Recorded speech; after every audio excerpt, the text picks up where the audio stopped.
السلام علیکم ورحمۃ اللہ وبرکاتہ۔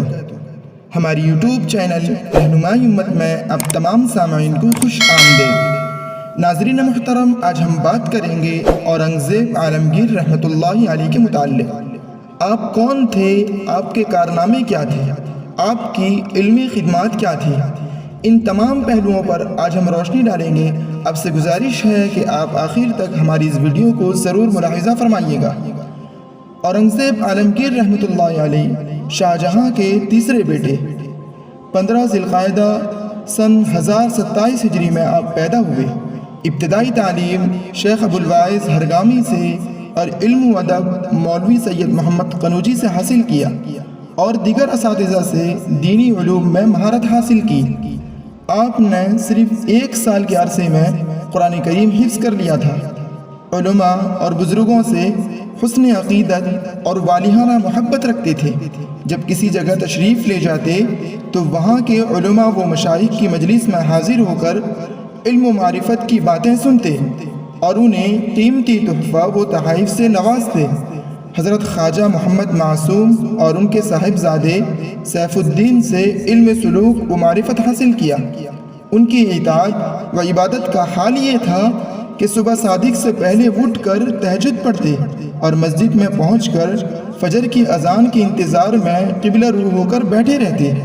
اذان کے فوراً بعد سنت ادا فرماتے، باجماعت نماز پڑھ کر تلاوت قرآن پاک اور مطالعہ حدیث میں مشغول ہو جاتے اور چاشت کی نماز پڑھ کر خلوت گاہ میں تشریف لے جاتے۔ آپ ہمیشہ باوضو رہتے تھے، کلمہ طیبہ اور دیگر وظائف کے بڑے پابند تھے۔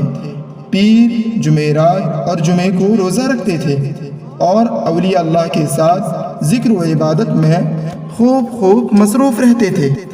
اورنگزیب عالمگیر رحمۃ اللہ علیہ خاندان تیموریہ کے سب سے زیادہ عقل مند، بہادر، منصف مزاج اور حکومت و ملکی انتظام کی بھرپور صلاحیت رکھتے تھے۔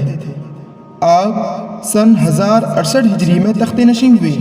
اگلے سال تخت نشین کے موقع پر لوگوں کے تمام ٹیکس معاف کروا دیے اور 25 لاکھ روپے ضرورت مند لوگوں میں تقسیم کیے۔ 6,30,000 روپے کے تحفے مکہ مکرمہ اور مدینہ منورہ روانہ فرمائے۔ 1,60,000 روپے کی لاگت سے قلعہ میں سنگ مرمر کی مسجد تعمیر کروائی۔ جگہ جگہ غریبوں کے لیے لنگر خانے کھلوائے تھے۔ عالمگیر رحمۃ اللہ علیہ کی حکومت کراچی بندرگاہ سے لے کر آسام کی مشرقی حدود اور کوہ ہمالیہ سے لے کر بحر ہند تک پھیلی ہوئی تھی۔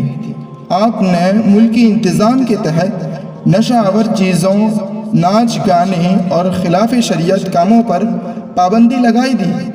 راستوں کو لوٹ مار کرنے والوں سے محفوظ کیا۔ 1,40,000 روپے سالانہ محتاجوں کے لیے مقرر کیے۔ آپ نے کسی مذہبی مقام کو گرانے کی کبھی بھی اجازت نہیں دی۔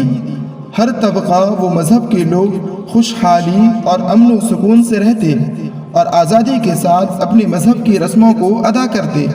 وہ ہر چھوٹے بڑے کی بات غور سے سن کر فیصلہ کرتے اور حق بات کے مقابلے میں کسی کی سفارش قبول نہیں کرتے تھے۔ اورنگزیب عالمگیر رحمۃ اللہ علیہ کو اسلامی و شرعی علوم سے خاص لگاؤ تھا۔ آپ نے ہندوستان کے علماء کی ایک جماعت کو حکم دیا کہ فقہ کی تمام کتابوں سے مسائل منتخب کر کے ایک ایسی جامع کتاب تیار کی جائے جو فقہ کی تمام پہلوؤں پر حاوی ہو۔ شیخ نظام الدین کو اس جماعت کا صدر بنایا گیا۔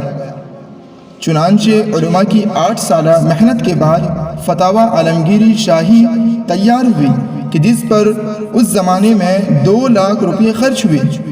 بادشاہ کا معمول تھا کہ روزانہ اس کتاب کا 1 صفحہ شیخ نظام الدین سے پڑھوا کر اس پر غور و فکر کرتے اور پھر علماء کی متفقہ رائے سے اس کو لکھا جاتا۔ حقیقت میں یہ ایسا علمی کارنامہ ہے کہ جس نے علماء و طلباء کو فقہ کی تمام کتابوں سے بے نیاز کر دیا۔